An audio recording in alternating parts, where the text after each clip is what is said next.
nga po matanggap ngayon ng mga Japanese boxing fans tungkol dito sa dalawang kondisyones ng boxing legend na si Floyd Mayweather, na kung saan ay ayon mismo sa nasabing undefeated boxer ay kailangan ni Inoue na lumaban ng 2 beses sa Amerika at magpasailalim sa random drug testing 24/7.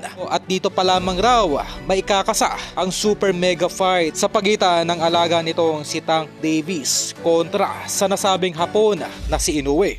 Ang ganitong kondisyones po ni Floyd Mayweather ay panigurado pong susundin ng kampo ni Naoya Inoue dahil ang nasabing super mega fight ay garantisado pong kikita ng tig-100 milyon dolyar. Kumbaga ay may mababa pong 5 bilyong piso itong si Inoue kung matutuloy ang super mega fight nito kontra kay Davis na ikakasa sa unang bahagi ng taong 2025. Dito nga po ay malamang ay huling laban na nitong si Inoue sa bansang Japan. Kumbaga ang laban ng Hapon kontra dito kay Tapales ay huling sulyap na ng mga Japanese fans na lumaban ang kanilang pambato sa kanilang baluarte. Dahil ang taong 2024 po ay kakailanganin ni Inoue na magpakitang gilas sa Amerika. Kumbaga ang dalawang laban po ni Naoya Inoue sa Las Vegas ay upang magpasikat at upang lalong makilala sa mundo ng American boxing.